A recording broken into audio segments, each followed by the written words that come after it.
Oke, kita baca sama-sama ya. Dalam lindungan Allah.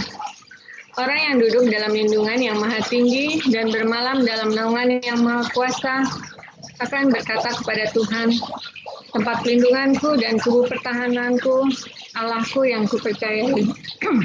Sungguh dialah yang akan melepaskan engkau dari jerat penangkap burung, dari penyakit tampar yang busuk. Dengan kepaknya, ia akan melindungi engkau di bawah sayapnya, engkau akan berlindung. Kesetiaannya ialah perisai dan pagar tembok. Engkau tak usah takut terhadap kedahsyatan malam, terhadap panah yang terbang di waktu siang, terhadap penyakit tampar yang berjalan di dalam gelap, terhadap penyakit menular yang mengamuk di waktu petang. Walau 1.000 orang rebah di sisimu dan 10.000 di sebelah kananmu, tetapi itu tidak akan menimpamu. Engkau hanya menontonnya dengan matamu sendiri dan melihat pembalasan terhadap orang-orang fasik. Sebab Tuhan ialah tempat perlindunganmu. Yang Maha Tinggi telah kau buat tempat perteduhanmu. Malapetaka tidak akan menimpa kamu, dan tulah tidak akan mendekat kepada kemahmu. Sebab malaikat-malaikatnya akan diperintahkannya kepadamu untuk menjaga engkau di segala jalanmu. Mereka akan menatang engkau di atas tangannya, supaya kakimu jangan terantuk kepada batu. Singa dan ular kedung akan kau langkahi. Engkau akan menginjak anak singa dan ular naga. Sungguh hatinya melekat kepadaku, maka aku akan meluputkannya. Aku akan membentenginya, sebab ia mengenal namaku. Bila ia berseru kepadaku, aku akan menjawab. Aku akan menyertai dia dalam kesesakan. Aku akan meluputkannya dan memuliakannya. Dengan panjang umur akan kukenyangkan dia, dan akan kuperlihatkan kepadanya keselamatan daripadaku. Marilah kita berdoa sebelum kita mendengarkan firman Tuhan. Dalam nama Bapa dan Putra dan Roh Kudus, amin. Selamat siang Allah Bapa, Allah Roh Kudus, Allah Putra. Kami bersyukur dan terima kasih Kau telah mengumpulkan kami di sini, mengingatkan kami kembali untuk duduk diam mendengarkan firman-Mu melalui anak-Mu Sheila yang akan membawakan firman pada hari ini dengan tema setia dan taat. Ya, Bapak berkatilah Sheila yang selalu setia menemani kami membawakan firman-Mu. Biarlah Roh Kudus selalu menyertai Sheila, terutama saat ini, sehingga apa yang keluar dari mulut Sheila berasal dari-Mu. Dan Kau juga memberkati kami semua yang mendengarkannya, sehingga hati kami juga berkobar-kobar karena Kau memberkati kami. Kami mau membuka hati kami ya Bapa, supaya kiranya Engkau juga berkenan memberkati kami semua, membuka hati kami, telinga kami, sehingga apa yang Kau sampaikan kami dapat memahaminya dengan baik, bisa menerimanya, dan kami bisa simpan, sehingga kami bisa menerapkannya juga dalam kehidupan kami sehari-hari. Ya Bapak, berkatilah acara ini dari awal hingga akhir. Kiranya semua merasakan sukacita dan semangat yang berasal dari Engkau dan semakin rindu bertumbuh di dalam Engkau. Terpujilah Engkau Allah sepanjang segala masa. Kemuliaan kepada Bapa dan Putra dan Roh Kudus seperti pada permulaan, sekarang, selalu, dan sepanjang segala abad. Amin. Bapa, Putra, dan Roh Kudus. Amin. Thank you, sis. Ya. Oke. Selamat sore teman-teman semuanya. Shalom. Udah berapa minggu kita nggak ketemu ya, kangen juga nih. Kita hari ini bahas tentang setia dan taat. Sebenarnya pertanyaannya kayak begini, refleksinya. Tuhan itu mau apa sih dari kita? Tuhan itu mau apa dari kita? Apa dia mau pelayanan kita? Apa dia mau kita aktif? Apa dia mau kita donasi? Apa dia mau kita belajar lebih banyak ayat, hafal lebih banyak ayat? Tuhan itu sebetulnya mau apa gitu dari kita? Apa yang dia minta tuh dari kita tuh sebenarnya apa? Kenapa sampai sekarang kita tuh masih disuruh hidup gitu ya? Tuhan suruh apa gitu lewat kehidupan kita ini gitu? Apakah saya percaya sama Tuhan itu cukup gitu? Tuhan tuh mau apa sebetulnya? Nah, teman-teman, Roma 10 ayat 10 kan bilang, kalau kita mengaku dengan mulut dan percaya dengan hati, kita akan selamat. Apakah itu cukup? Sebenarnya jawabannya adalah tidak gitu. Sekedar percaya dengan hati dan mengaku dengan mulut itu bukan cuma segampang itu aja, bukan cuma itu aja gitu yang Tuhan mau. Karena kalau kita baca kitab secara keseluruhan, terutama dari Roma 3 dan Roma 4, cerita ini adalah kisah dari Abraham. Di mana Abraham itu percaya, beriman, bukan cuma sekedar percaya. Bukan cuma sekedar percaya, tapi Abraham itu percaya sampai beriman gitu. Jadi bukan cuma sekedar ngaku-ngaku aja dengan mulut lalu bilang dalam hati aku percaya, enggak sekedar gitu. Tapi hati ini harus percaya sampai dengan beriman. Karena percaya aja enggak cukup. Itu terbukti dari Yakobus 2 ayat yang ke-17. Yakobus 2 ayat yang ke-17. Itu kita udah baca ini beberapa kali ya. Sorry, ayat yang 19. Engkau percaya bahwa hanya ada satu Allah saja. Itu baik, tapi setan-setan pun juga percaya akan hal itu dan mereka gemetar. Jadi teman-teman, kalau kita cuma sekedar percaya, kita itu baru selevel loh dengan iblis. Iblis itu juga percaya sama Tuhan. Nah, kalau kita cuma sekedar percaya, kita tuh sebenarnya baru selevel dengan iblis. Bahkan iblis dengar nama Tuhan, mereka gemetar. Kita nggak gemetar tuh, kita dengar nama Tuhan, kita biasa-biasa aja tuh, ya kan? Jadi sekedar percaya itu nggak cukup. Harus ada sesuatu yang membuat level kita berbeda dengan iblis. Dan apakah sesuatu itu tadi yang membuat level kita berbeda dengan iblis? Jawabannya adalah kesetiaan dan ketaatan. Karena iblis tidak punya kesetiaan dan ketaatan itu tadi. Nah, teman-teman, Abraham disebut sebagai bapak kaum beriman karena dia hidup di dalam kualitas yang setia dan taat kepada Tuhan itu tadi. Inilah yang harus kita tiru, yang harus kita teladanin. Ini pula yang Tuhan mau di dalam kehidupan kita, kesetiaan dan ketaatan. Iman harus dibuktikan dengan kesetiaan dan ketaatan. Percaya harus dibuktikan dengan kesetiaan dan ketaatan. Karena kesetiaan dan ketaatan ini yang membuat level kita berbeda dengan iblis, bukan cuman sekedar percaya. Di sini memang kita harus meneladanin Abraham itu. Karena Abraham bapak kaum beriman, di mana dia punya kesetiaan dan kepercayaan yang aku bisa bilang di level hampir impossible. Ya, dia itu kita tahu ya ceritanya Abraham ya. Dia disuruh Allah pindah keluar dari tanah Ur, nurut. Meninggalkan zona nyamannya, meninggalkan keluarganya, meninggalkan kekayaannya gitu. Dia harus boyongan pindah keluar dari tanah Ur. Dia nurut.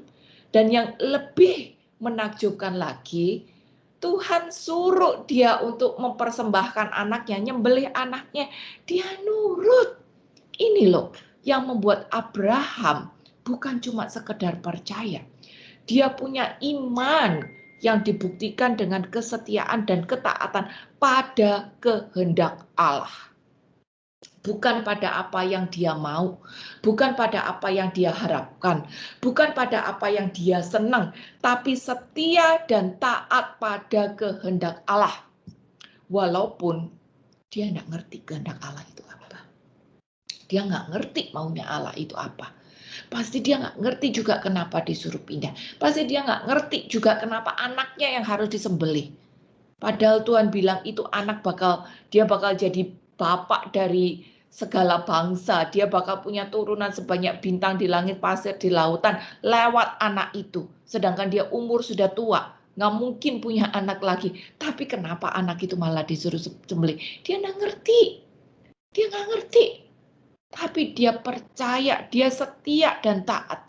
Ini yang membuat Abraham dijadikan sebagai bapak kaum beriman.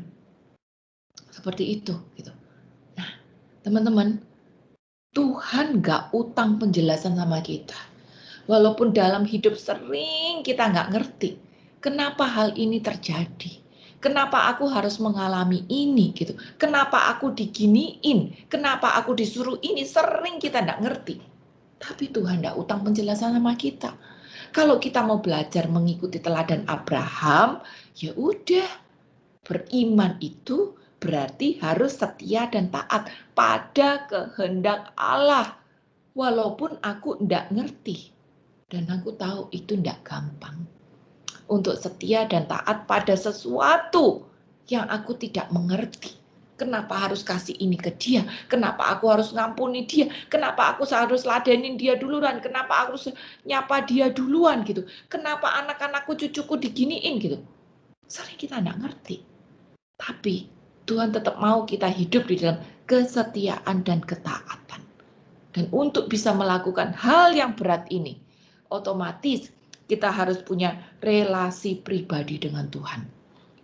Karena relasi pribadi dengan Tuhan itu tadi yang memampukan kita untuk bisa menjaga hati, jaga pikiran, jaga perkataan, jaga tindakan kita agar tetap menyenangkan Dia. Agar tetap sesuai dengan maunya Dia. Walaupun aku enggak ngerti. Walaupun aku enggak kepengen. Walaupun aku berat gitu. Nah, sebenarnya ada orang yang mengatakan bahwa kedewasaan rohani seseorang itu tidak dilihat dari sertifikatnya. Tidak dilihat dari berapa banyak apal ayat. Tidak dilihat dari berapa banyak Zoom yang dia ikutin.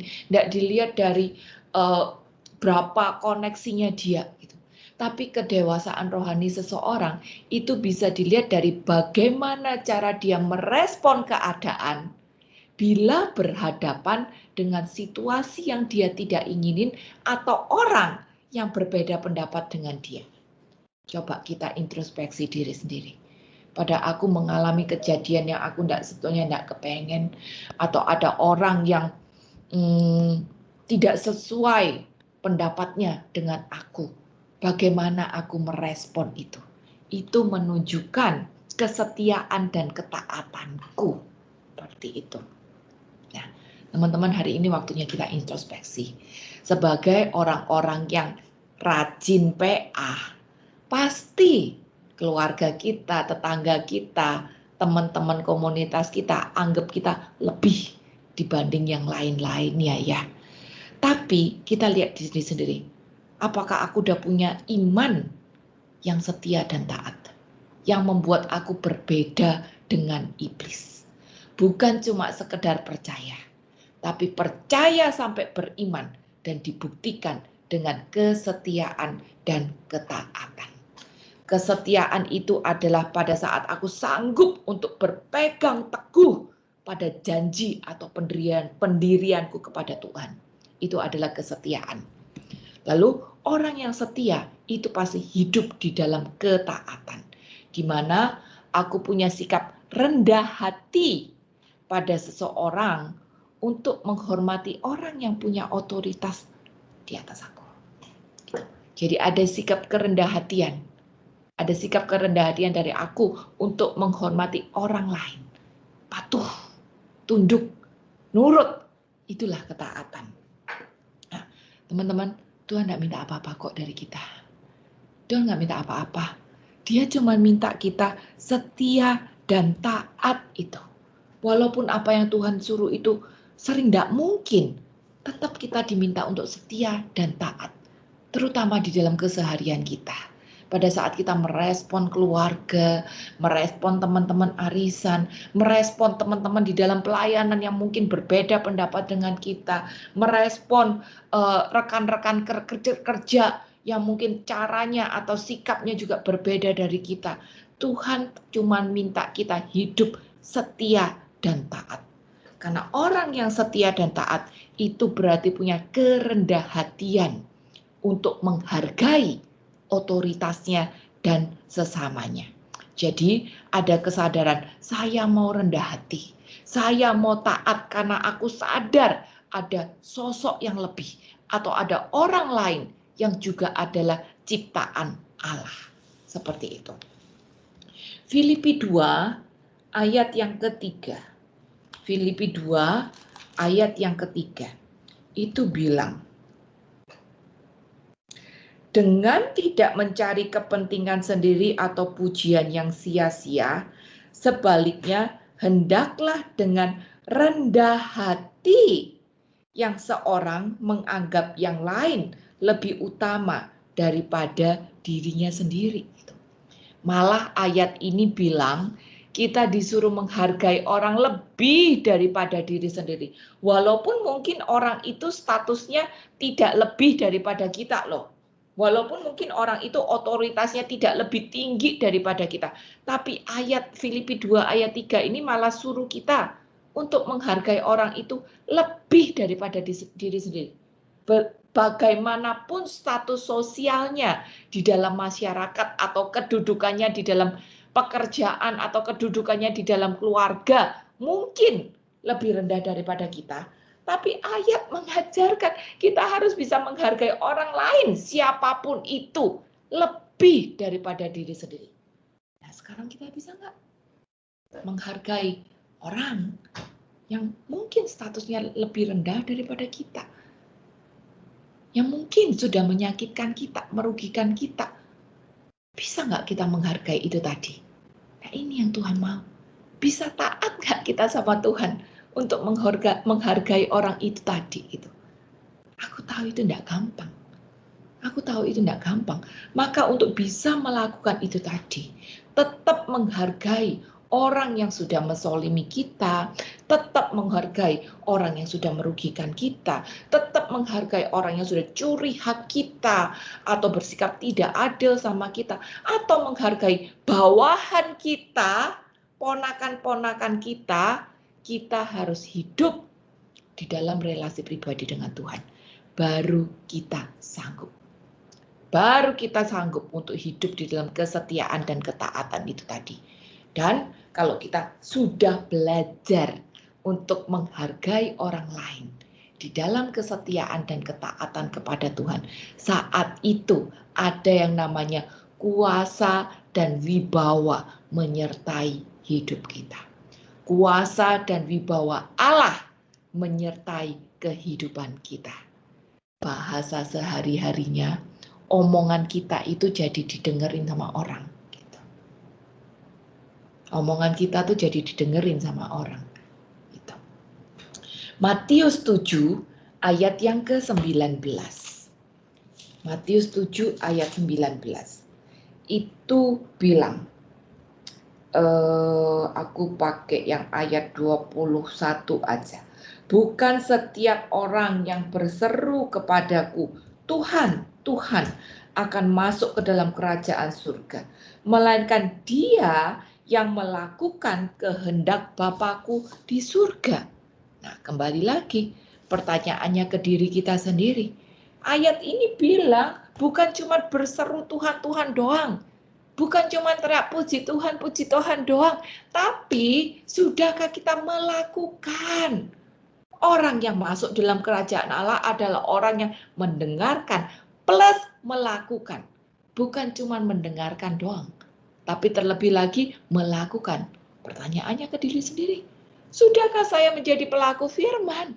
Sudahkah saya taat dan setia untuk menjadi pelaku firman? Terutama pada waktu aku menghadapi orang-orang yang menyebalkan aku. Orang-orang yang sudah menjatuhkan aku. Yang berbeda pendapat dengan aku. keadaan yang aku tidak inginkan. Masihkah aku merespon orang dan keadaan ini sesuai dengan kehendak Tuhan?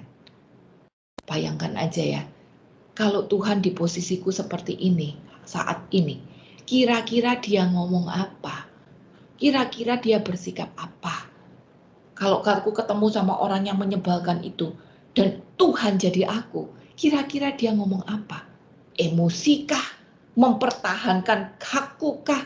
Menunjukkan bahwa aku lebih pintar dan lebih sanggupkah? Menunjukkan bahwa aku lebih besar daripada diakah? Kira-kira Tuhan itu ngomong apa? Bersikap apa? Itu loh yang harus menjadi refleksi kita. Tuhan mau kita bersikap seperti Dia.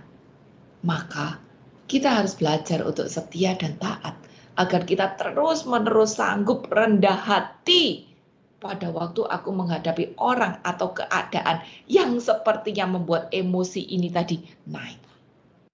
1 Yohanes 4 ayat 20. 1 Yohanes 4 ayat 20.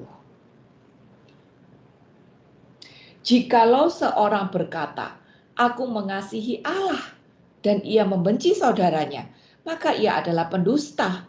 Karena barang siapa tidak mengasihi saudara yang dilihatnya, tidak mungkin mengasihi Allah yang tidak dilihatnya. Ya, ini sederhana saja. Gimana kita bisa membuktikan mengasihi Allah yang tidak kelihatan? Kalau sama orang yang kelihatan aja kita suka sebel. Gimana kita bisa menunjukkan saya taat kepada Allah yang tidak kelihatan? Kalau disuruh untuk mengasihi yang kelihatan aja gue masih susah gitu. Jadi di sini sebenarnya kita tuh dilatih. Tuhan hari ini masih memberi kita kesempatan hidup dan Dia masih menunjukkan kepada kita apa yang Dia mau, karena Dia mau kita melatih kesetiaan dan ketaatan itu tadi. Pada saat kita bisa rendah hati untuk bersikap setia dan taat melakukan kehendaknya, terutama pada saat aku menghadapi keadaan atau orang-orang yang menyebalkan itu tadi. Di situ aku menjadi seorang pelaku firman.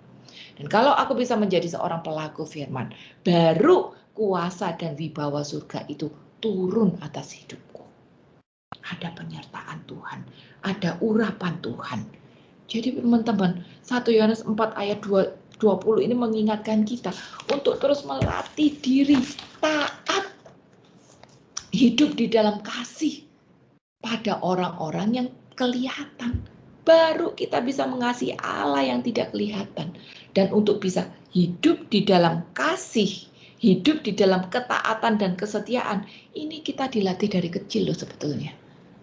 Tuhan ini ngasih kita kesempatan latihan dari kecil sampai sekarang. Buktinya apa? Di dalam keluarga kita sudah disuruh latihan kan? Dulu masih kecil harus taat sama orang tua. Orang tua bilang waktu tidur nurut, waktu makan nurut, waktu bikin PR nurut. Kalau bikin PR enggak boleh sambil nonton TV, nurut. Suruh minum susu walaupun enggak doyan, nurut gitu. Jadi ya dari kecil kita ini dilatih untuk taat. Taat pada siapa? Pada yang kelihatan dulu, yaitu keluarga. Orang tua kita, kakak-kakak kita, saudara kita, itu latihan kita. Lalu setelah keluarga, kita juga masih dilatih lagi. Lewat pendidikan, sekolah, masuk jam sekian, kapan ujian, ada PR, kembalikan. Dilatih untuk taat dan setia. Kita tidak bisa bilang, aku udah bosen sekolah, aku mau mutung aja sekarang. Tidak bisa.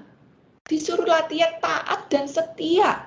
Sampai akhir. Lewat keluarga, lewat sekolah, lewat dunia usaha, kita juga dilatih.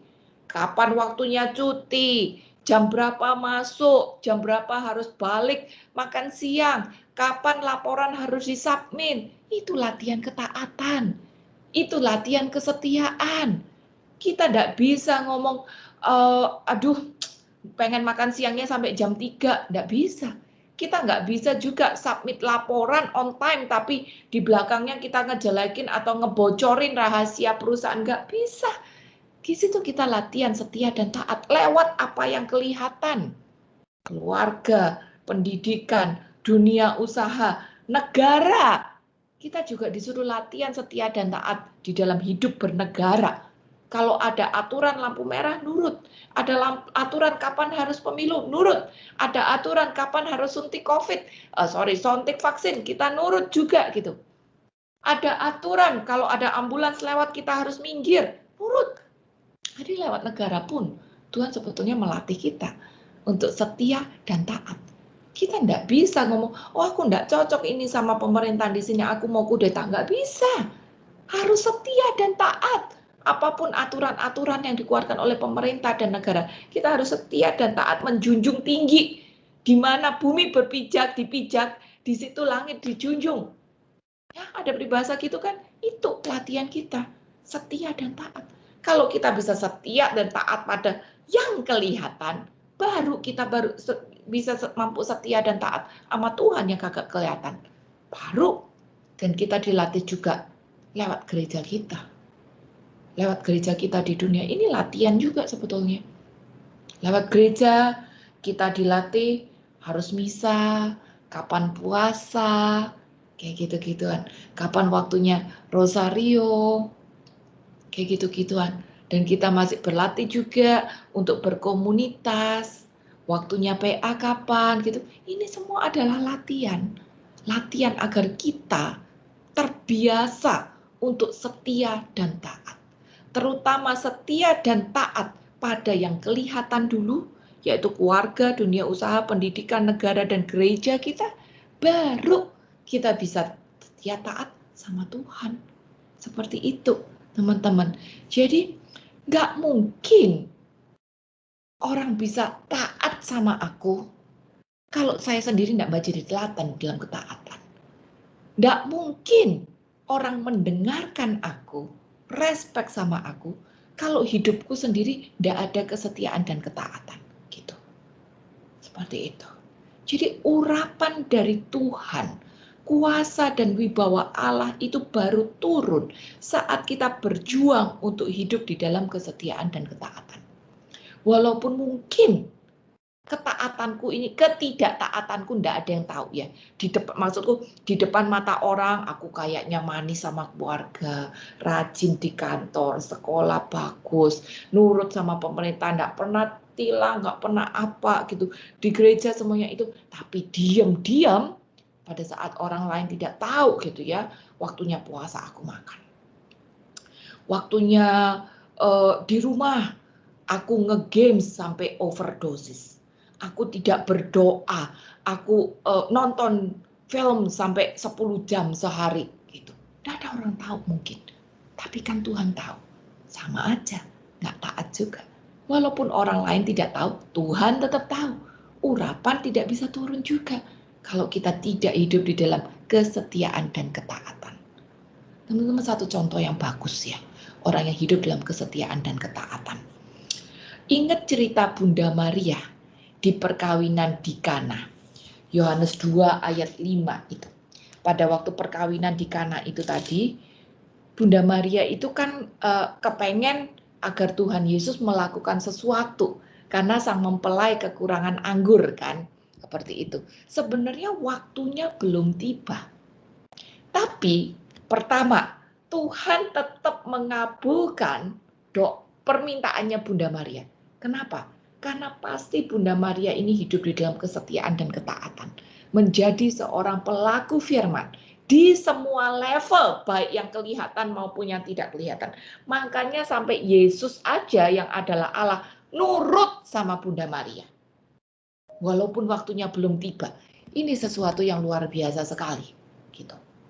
Jadi Bunda Maria melakukan bagiannya. Maka Allah pun melakukan sesuatu untuk Bunda Maria. Lalu yang kedua, pada saat Bunda Maria ngomong sama pelayan-pelayan, dia bilang, apa yang dikatakan kepadamu, buatlah itu.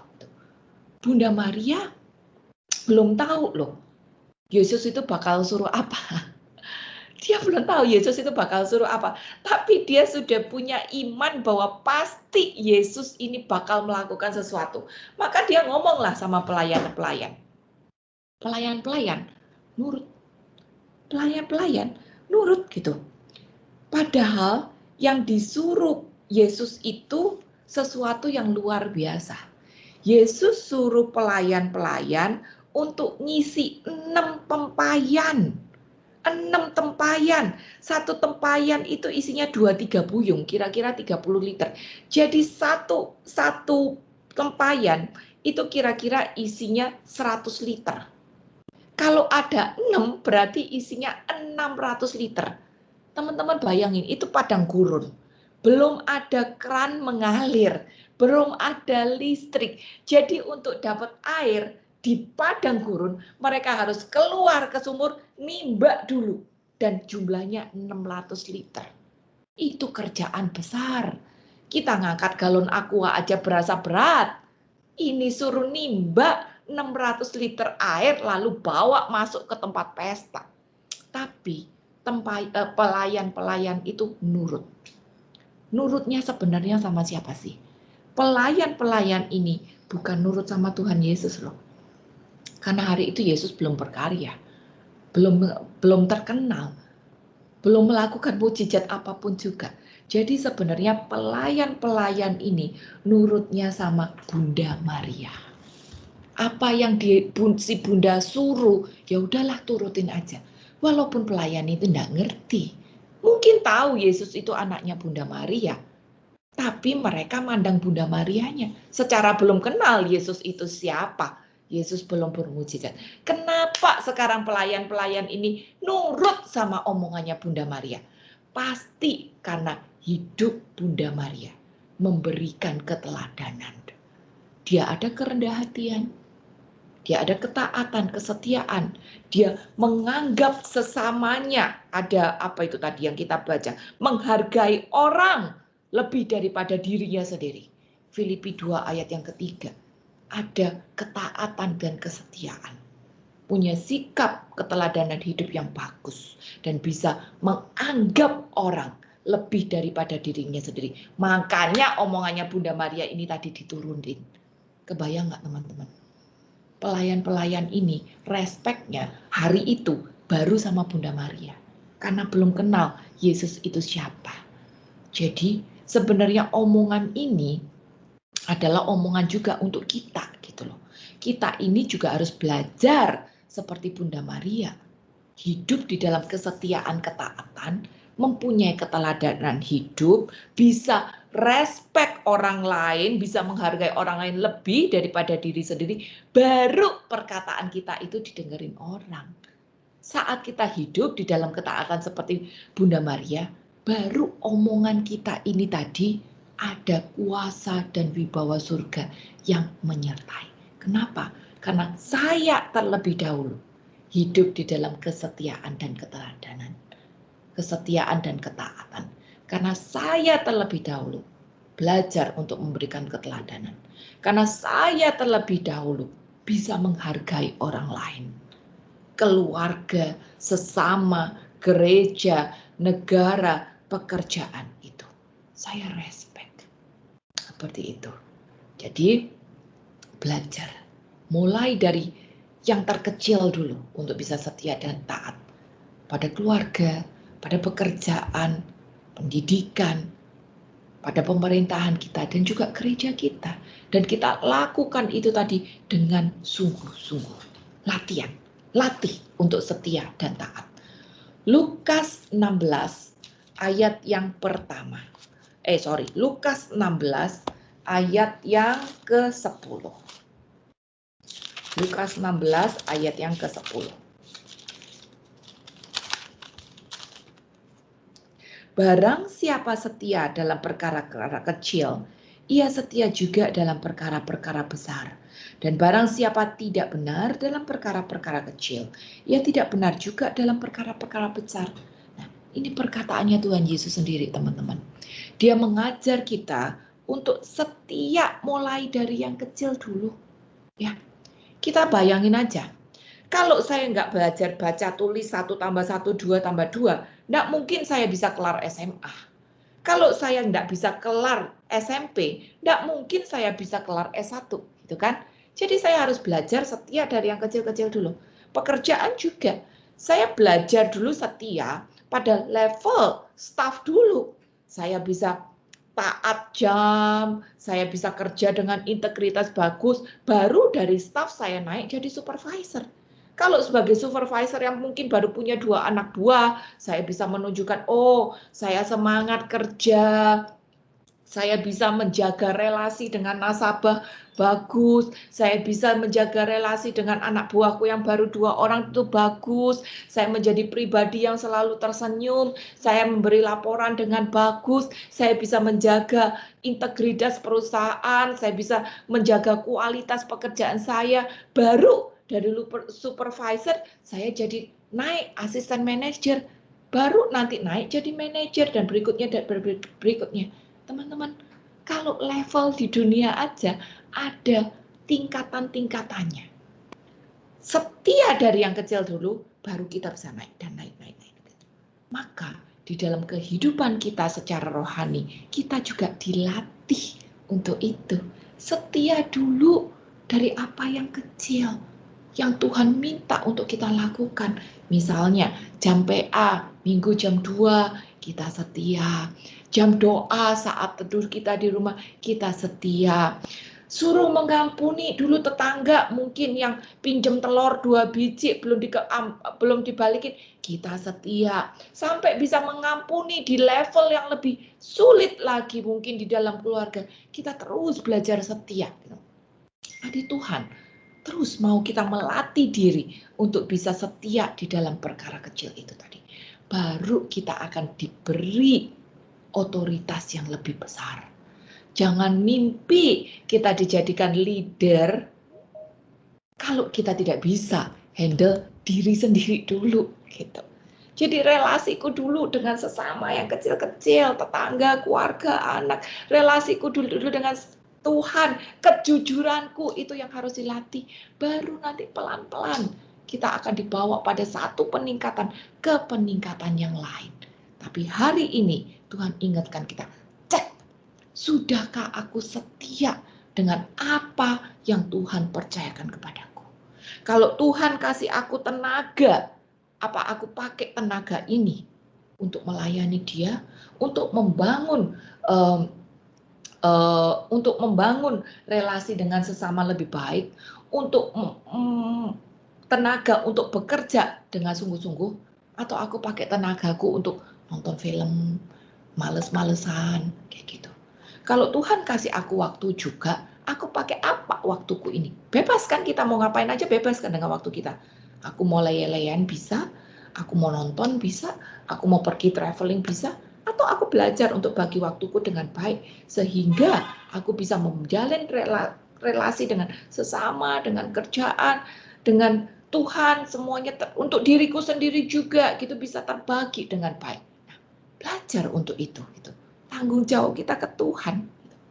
Aku tahu teman-teman itu bukan hal yang gampang, apalagi untuk bisa setia dan taat di dalam mengatur diri kita sendiri yang berhubungan dengan waktu, tenaga, dan relasi dengan sesama. Gitu. Aku tahu itu bukan sesuatu yang gampang.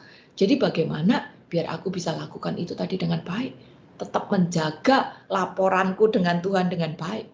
Caranya cuma satu, punya hidup di dalam kasih.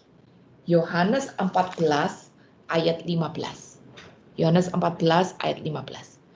Jikalau kamu mengasihi aku, kamu akan menuruti segala perintahku. Cek diri sendiri lagi. Ayat 24 ini juga ngomong hal yang sama. Ini ayat paralelnya. Barang siapa tidak mengasihi aku, ia tidak menuruti firman-Ku. Dan firman yang kamu dengar itu bukan daripada aku, melainkan dari Bapa yang mengutus aku. Jadi cek diri sendiri teman-teman. Kalau aku memilih kasih, pasti aku itu mau menyenangkan Dia. Kan? Orang yang hidup di dalam kasih itu pasti kepengen menyenangkan Dia dan kepengen menyenangkan Dia dan tidak kepengen untuk mendukakan Dia. Orang yang hidup di dalam kasih itu pasti mau berkorban demi Dia, demi menyenangkan Dia. Gitu. Jadi singkat kata, Tuhan itu nggak mau pelayanan kita kok. Tuhan nggak mau donasi kita. Tuhan nggak perlu tahu kita apa semua ayat apa enggak. Tuhan nggak perlu kita hadir di dalam 5-7 Zoom dalam sehari. Enggak. Yang Tuhan mau adalah kita hidup di dalam ketaatannya. Itu aja. Percuma aku pelayanan, percuma aku ikut Zoom 5 setiap hari, percuma aku hafal ayat kalau aku tidak bisa mengampuni dia. Kalau aku tidak bisa mengatur waktuku dengan balance. Kalau aku diam-diam menyembunyikan sesuatu untuk kesenanganku sendiri. Gitu. Kalau aku tidak bisa menyapa dia duluan, gitu, percuma. Nah sekarang pertanyakan ke diri kita sendiri. Apa aku sudah menuruti segala perintah Tuhan itu tadi? Segala. Kita tidak bisa ngomong sama Tuhan, Tuhan, aku sudah lakukan semuanya ya, tapi aku tidak bisa mengampuni dia. Tidak ada ampun pokoknya untuk dia. Tidak bisa. Tuhan, aku sudah pelayanan banyak, semuanya aku atur yang terbaik untuk Engkau gitu. Tapi kalau suruh nurut sama dia, tidak bisa Tuhan. Tidak bisa. Kita tidak bisa seperti itu. Tuhan suruh kita menuruti semua perintahnya. Dan kalau memang kita punya kerendahan hati, seperti tadi yang dibahas di awal, kerendahan hati akan membuat kita mampu taat pada orang-orang otoritas di atas kita. Keluarga, pekerjaan, pendidikan, pelayanan, negara, otoritas gereja kita akan mampu taat. Bahkan kita mampu untuk memperlakukan sesama lebih daripada diri kita sendiri. Itu yang Tuhan mau. Walaupun dia sudah menyakitkan aku, walaupun dia punya pendapat berbeda dengan aku. Gitu. Jadi, mau menyenangkan Tuhan, kalau kita hidup di dalam kasih, pasti ada pengorbanan. Satu contoh, Ruth. Ruth itu luar biasa banget.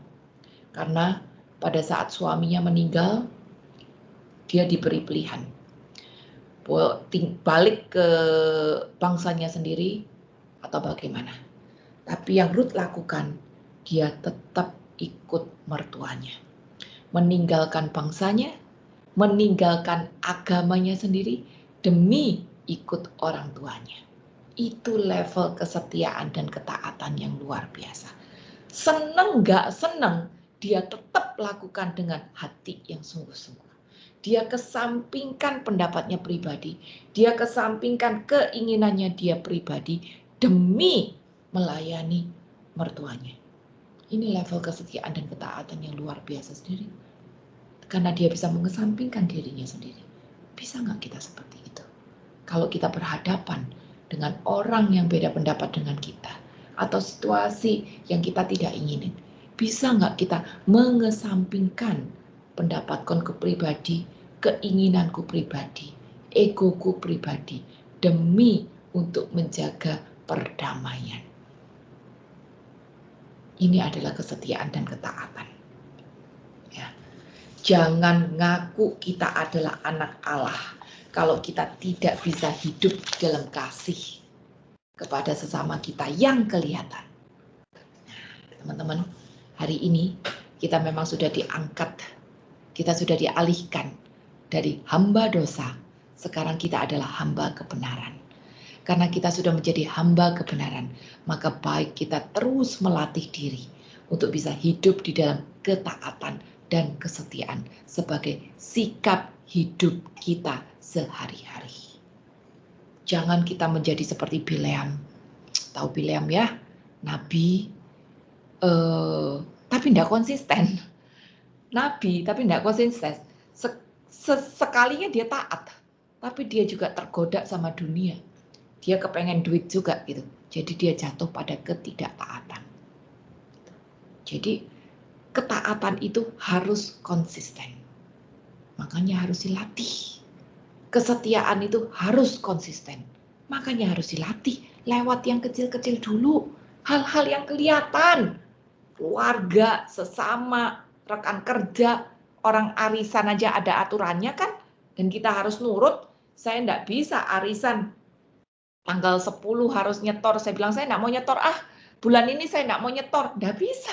Arisan aja ada aturannya dan kita harus taat gitu. Apalagi sama Tuhan. Ya kita belajar. Nggak mungkin kita bisa setia dan taat sama Tuhan yang tidak kelihatan. Kalau sama sesama yang kelihatan aja, kita masih susah. Gitu. Makanya dilatih. Dan pada saat kita lakukan itu, kita hanya bisa lakukan bila kita hidup di dalam kasih-Nya Tuhan. Mengundang Tuhan dalam seluruh aspek kehidupan kita. Membiarkan Dia memimpin kehidupan kita. Walaupun saya punya kehendak, walaupun saya juga punya keinginan, tapi saya belajar untuk menepiskan semua itu tadi, agar kehendak Tuhan yang terjadi. Teman-teman, menghormati itu beda dengan penyembahan. Menghormati Tuhan itu berbeda dengan menyembah Tuhan. Ya, sikap tubuhnya sama, tindakan fisiknya sama, ya, tapi hati dan mindset berbeda. Menghormati cuma sekedar hormat, sikap badan mungkin kayak gini-gini, mungkin kayak begini, mungkin kayak begini, sikap badannya sama, tapi hati dan mindset berbeda. Kita harus menyembah. Hati dan mindset harus terfokus kepada Tuhan. Di situ kita hidup di dalam pengabdian. Mengandalkan Tuhan. Bukan cuma sekedar percaya. Nah, ini yang harus kita ikuti dari Abraham itu tadi. Dia mengandalkan Tuhan. Dia mengabdi kepada Tuhan. Abdi, tahu ya perkataan abdi ya. Kita tahu bagaimana seorang abdi itu nurut sama tuannya. Walaupun dia tidak ngerti. Dia tetap lakukan, dia tetap nurut. Itulah abdi. Dan pada saat dia lakukan, hati dan pikirannya terfokus kepada Tuhan. Walaupun tidak ngerti. Tetap lakukan dengan hati dan pikiran terfokus. Itulah seorang abdi. Ini yang Tuhan mau kita lakukan. Bukan cuma sekedar hormat, tapi menyembah sampai mengabdi dan mengandalkan Tuhan. Nah, orang yang mengabdi dan mengandalkan Tuhan itu tadi adalah orang yang hidup di dalam kesetiaan dan ketaatan. Bisa nggak kita seperti itu? Terutama saat kita menghadapi keadaan yang kita tidak kepengen. Atau orang-orang yang sebetulnya menyebalkan kita. Yohanes 3 ayat 36. Yohanes 3 ayat 36. Barang siapa percaya kepada anak, ia beroleh hidup yang kekal. Tetapi barang siapa tidak taat kepada anak, ia tidak akan melihat hidup. Melainkan murka Allah tetap ada di atasnya. Jelas ayat ini suruh kita untuk taat. Taat di dalam segala hal. Ngerti nggak ngerti taat. Seneng nggak tenang saat taat. Berhadapan dengan orang yang sudah menyebalkan kita. Tetap disuruh taat. Menerima, mengampuni. Menghadapi sikon yang tidak kita harapkan, tetap diajar juga untuk mengampuni, untuk menerima keadaan. Tadi aku baru berapa hari ini ya, ada satu ibu yang bercerita bahwa dia tidak gampang untuk bisa mengampuni mantunya, karena mantunya itu lari dari rumah dan meninggalkan cucu-cucunya gitu. Dan menantunya itu menuntut banyak sekali dari keluarga ini. Dalam hal dana, dalam hal banyak sekali menuntut. Dan itu sangat menyakitkan buat ibu ini. Dan juga cucu-cucunya yang masih kecil. 2 orang ditinggalkan itu tadi. Maka setelah bertahun-tahun, dia tidak bisa menerima realita. Dia tidak bisa menerima, aduh menantu kok kayak begini gitu. Pasang foto-foto di medsos yang menyakitkan hatinya dan juga anak-anaknya dan keluarganya gitu. Setelah bertahun-tahun dia hidup di dalam luka, akhirnya dia belajar. untuk taat sama Tuhan, menerima keadaan. Pada saat dia belajar untuk menerima keadaan ini tadi dengan legowo, di situ dia mulai mampu untuk melepaskan pengampunan-pengampunan. Setelah dia mulai mampu untuk melepaskan pengampunan-pengampunan, baru dia bisa hidup di dalam sukacita. Jadi teman-teman, untuk setia dan taat itu memang tidak mudah. Makanya ini tidak bisa dilakukan dengan kekuatan kita sendiri. Hanya hidup yang berjalan bersama dengan kasih Allah yang membuat kita mampu untuk melakukan hal-hal yang mustahil. Mengampuni seperti ibu-ibu itu tadi. Mempersembahkan anaknya seperti Abraham. Atau hal-hal apapun juga yang Tuhan suruh. Tapi singkatnya Yohanes 3 ayat 16 ini tadi. Suruh kita untuk taat. Dan ketaatan ini tadi menjadi kunci untuk masuk ke dalam kehidupan yang kekal. Ketemu Allah muka dengan muka. Tuhan tidak minta pelayanan kita. Tuhan nggak minta donasi kita. Tuhan nggak pengen tahu popularitas kita. Tuhan nggak pengen tahu koneksi kita. Yang Tuhan mau adalah kesetiaan dan ketaatan. Lukas 22 ayat 43-44. Lukas 22 ayat 43-44. Maka ini cerita tentang Tuhan Yesus ya teman-teman. Buat Yesus sebagai manusia, dia adalah 100% manusia.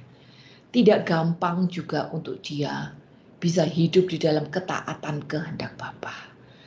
Karena dia diminta untuk taat di level yang paling berat di sepanjang sejarah hidup manusia. Yaitu dia disuruh untuk mati lewat siksaan dan kayu salib. Maka tidak mudah untuk manusia Yesus untuk melakukan ketaatan ini. Maka apa yang Yesus lakukan? Dia berdoa sama Bapa. Dia bilang, Allah, Bapa, jika Engkau mau, ambillah cawan ini daripadaku. Tapi bukan kehendakku, melainkan kehendak-Mu lah yang terjadi. Dia doa untuk berserah kepada kehendak Bapa, untuk minta kekuatan Bapa, untuk minta kasih Bapa gitu, untuk support, karena ini adalah sesuatu yang berat sekali. Maka setelah dia berdoa, apa yang terjadi? Ayat 43. Seorang malaikat dari langit menampakkan diri kepadanya untuk memberi kekuatan kepadanya. Ia sangat ketakutan dan makin bersungguh-sungguh berdoa. Teman-teman, Yesus pun mengalami beratnya untuk bisa taat itu tadi pada kehendak Bapa. Tapi yang dia lakukan adalah berdoa untuk menyerahkan keadaannya pada kehendak Bapa dan untuk meminta kekuatan karena dia mau melakukan kehendak Bapa. Maka malaikat turun. Malaikat turun untuk memberi dia kekuatan. Teman-teman, Tuhan Yesus udah memberi kita teladan untuk hidup di dalam ketaatan. Dan yang Yesus lakukan adalah hal yang tersulit. Disuruh mempersembahkan dirinya sendiri lewat siksaan dan sampai salib, sampai mati. Dia disuruh mati. Kita nggak disuruh sampai kayak begitu kok. Gitu. Tapi sering kita rasa berat. Tapi kalau kita lakukan seperti teladan Yesus, kita berdoa minta kekuatan dari Bapa dan kita mau menyerahkan keadaan ini kepada Bapa. Kunci katanya adalah mau untuk melakukan kehendak Bapa. Maka percaya, Bapa pun akan menurunkan malaikatnya kepada kita untuk memberi kita kekuatan agar kita mampu melakukan kehendak Bapa dengan setia dan taat. Ada kekuatan dari Roh Kudus. Ada penyertaan dan hiburan dari malaikat saat kita mau untuk taat melakukan kehendak Bapa. Kuncinya adalah mau. Itu dari diri kita sendiri. Walaupun berat, Allah akan kirim kekuatan untuk kita. Tapi kalau kita tidak mau, ya tidak bisa. Kita tidak bisa bilang, Tuhan aku udah pelayanan, lakukan ini itu untuk Engkau Tuhan. Tapi kalau disuruh nurut sama dia, aku tidak mau. Gengsi, siapa dia? Aku juga bisa lebih baik dari dia. Tidak bisa. Kuncinya mau. Tuhan, aku sudah novena setiap hari. Aku sudah rosario sehari 2 kali. Tapi kalau suruh mengampuni dia, enggak ya Tuhan, seumur hidup enggak ada ampun. Enggak bisa. Kunci katanya adalah mau untuk hidup di dalam ketaatan. Baru Bapak akan menurunkan kekuatan, penghiburan, malaikat, dan ada Roh Kudus memampukan kita. Kunci katanya cuma itu tadi, mau. Maka hari ini kalau kita sanggup melakukan sedikit-sedikit ketaatan, sedikit-sedikit, kita tahu bahwa kesanggupanku itu adalah pekerjaannya Tuhan. 2 Korintus 3 ayat 5b bilang bahwa kesanggupanku adalah pekerjaan Allah. Kalau aku mampu, itu bukan karena aku sendiri, tapi karena Roh Allah yang memberi aku kekuatan. Ada ayat paralelnya, Sakarya 4 ayat 6 bilang, bukan dengan keperkasaan dan bukan dengan kekuatan, melainkan dengan Rohku. Aku sendiri tidak mampu Tuhan untuk hidup taat. Jangankan taat sama Engkau, taat sama keluarga, taat sama atasan, taat sama aturan gereja aja aku susah. Sebenarnya aku tidak mampu. Tapi aku mau belajar Tuhan. Dan kalau aku tahu, kalau aku bisa hari ini hidup di dalam ketaatan, walaupun jatuh bangun, aku tahu itu bukan aku. Itu karena kekuatanku berasal dari Roh Allah. Jadi teman-teman, refleksi kita hari ini, sudahkah kita menjadi pelaku firman? Jangan kita cuma teriak-teriak, puji Tuhan, puji Tuhan. Tapi kita tidak bisa hidup di dalam ketaatan. Kunci masuk untuk ketemu dengan Allah adalah ketaatan.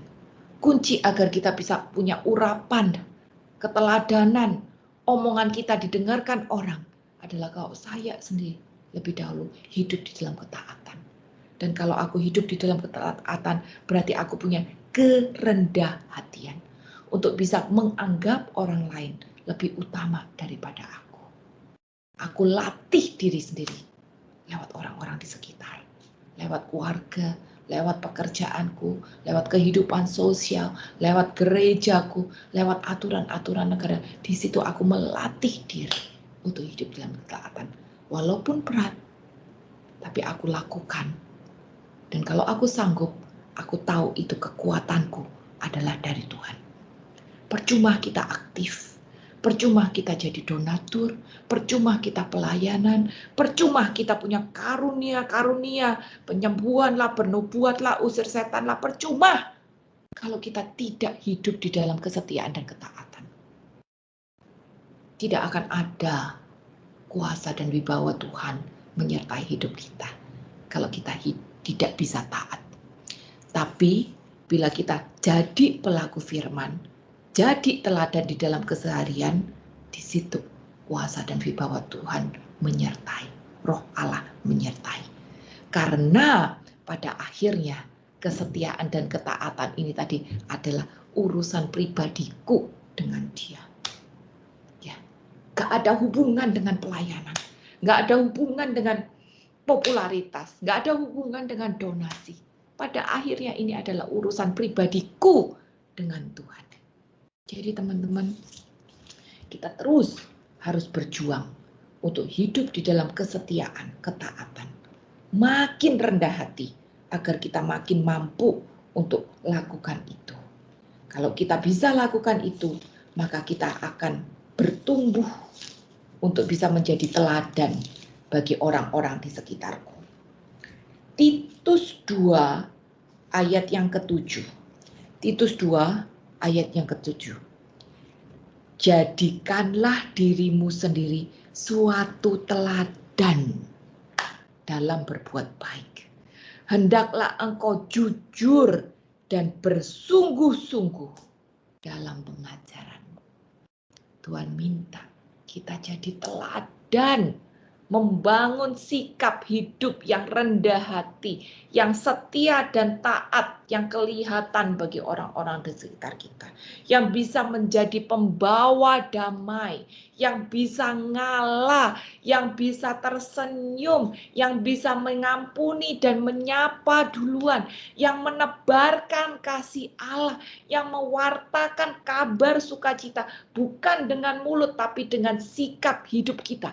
Itulah keteladanan. Tanpa kerendahan hati, nggak mungkin kita bisa lakukan itu. Tanpa relasi pribadi dengan Tuhan, nggak mungkin juga kita punya kerendahan hati. Jadi urutannya relasi pribadi dulu dengan Tuhan, baru kita bisa rendah hati, baru kita bisa setia dan taat untuk menjadi teladan. Itu. 1 Petrus 5 ayat yang ketiga.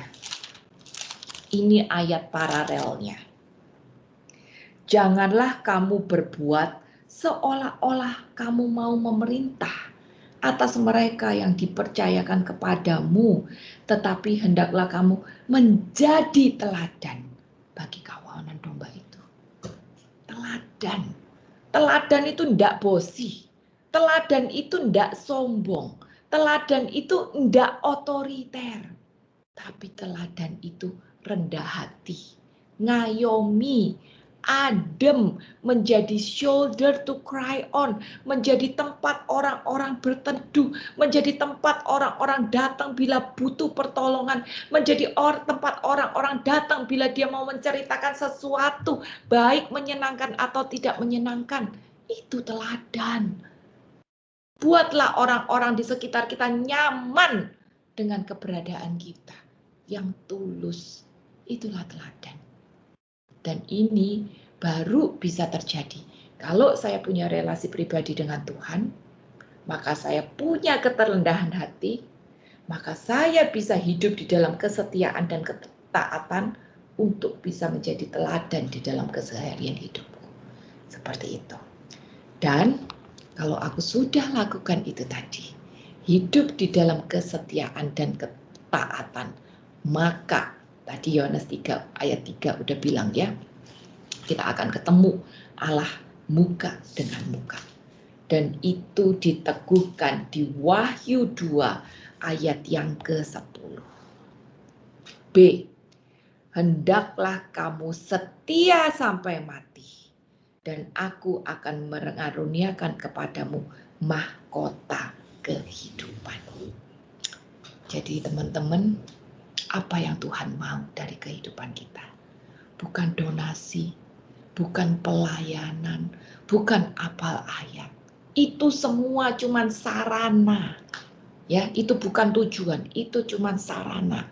Tapi yang Tuhan mau di dalam kehidupan kita adalah kita terus melatih diri, membangun relasi pribadi dengan Tuhan, sehingga aku makin rendah hati, sehingga aku bisa hidup di dalam kesetiaan dan ketaatan sampai akhir. Setia dan taat akan kehendak Allah. Dan kalau ini aku sudah lakukan, maka akan ada kuasa dan wibawa surga menyertai hidupku. Omonganku akan didengarkan orang ini di dunia, tapi upah surgawinya adalah ada mahkota kehidupan. Bisa melihat Allah muka dengan muka. Semoga menjadi berkat, semoga bisa menjadi pegangan ke dalam kehidupan kita ke depannya. Tuhan Yesus memberkati.